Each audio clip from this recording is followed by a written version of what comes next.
कर्म संन्यास योग का वर्णन है। कायेन मनसा बुद्धिया केवलैरिन्द्रियैरपि योगिनः कर्म कुर्वन्ति संगम त्यक्त्वा आत्मशुद्धये। भगवान कहते हैं कि योगी जन चित्त शुद्धि के लिए आसक्ति को त्याग करके कार्य करते हैं।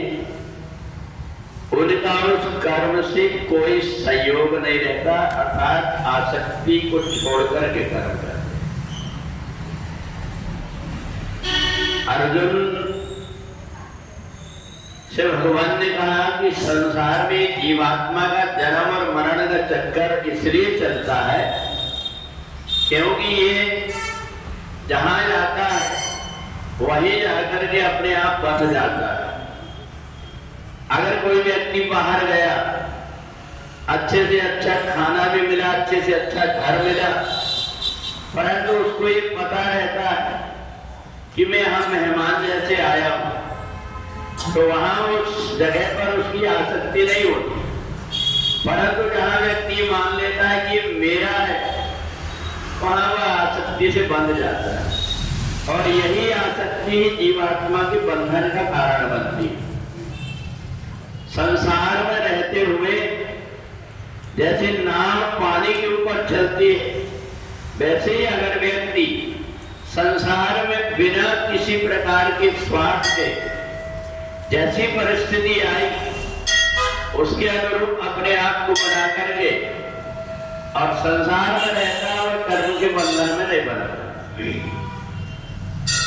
जो कमल का फूल होता है वो पानी में ही खिलता है, परंतु कोई भी व्यक्ति उसके ऊपर पानी डालता है वो तुरंत नीचे गिरा देता है। ऐसे संसार में रह करके हमें अगर संसार के बंधन से मुक्त होना है, परमात्मा ने जो चीज दिया उसका सबका सदुपयोग करो। पर एक बात कभी मत भूलो, ये जो जीवात्मा है ये जहां से आया है वो धाम ऐसा है जहां कोई दुख नहीं है, कोई परेशानी नहीं है।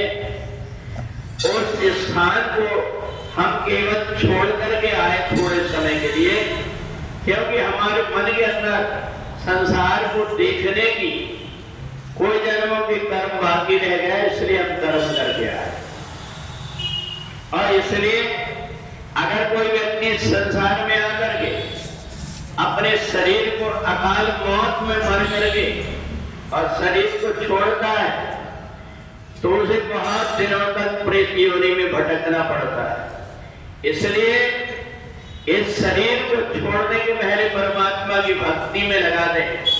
परमात्मा की भक्ति करते करते जीव को ये ज्ञान हो जाए कि परमात्मा के अतिरिक्त उसका संसार में कोई साथी नहीं है। संसार के जितने भी नाते हैं वो नाते केवल स्वार्थ तक हैं। इसलिए उस स्वार्थ को छोड़ करके जो व्यक्ति परमात्मा से नाता जोड़ लेता है, शरीर में किसी प्रकार का कोई मैल ना लगे, इसके लिए सत्कर्म करता है, उपास करता है, व्रत करता है, तीर्थों में स्नान करता है, तो ये करके व्यक्ति जब उसकी बुद्धि पवित्र हो जाती है, उसको ये पता लग जाता है कि संसार के जितने भी प्रकार के सुख क्यों ना हो, चाहे जितना भी पैसा ढेला घर बना लो, दुकान बना लो, पर एक दिन ये सब छोड़ करके जाना है। तो जब इस प्रकार का ज्ञान व्यक्ति को हो जाता है तो संसार में आकर के बंधता नहीं, बल्कि संसार में रह करके भी और संसार से मुक्त हो जाता है। यही 5वें अध्याय में कर्म संन्यास है कि हम कर्म जो कुछ भी करें उनको कृष्ण अर्पणमस्तु करके, एक कर्म परमात्मा ने ही मेरे को बुद्धि दे करके कर्म कराया और परमात्मा को ही अर्पण कर रहा हूं, ऐसा मान करके जब व्यक्ति कर्म करता है तो कर्म के बंधन से मुक्त हो जाता है। बोले वृंदावन बिहारी लाल, लक्ष्मी नारायण भगवान।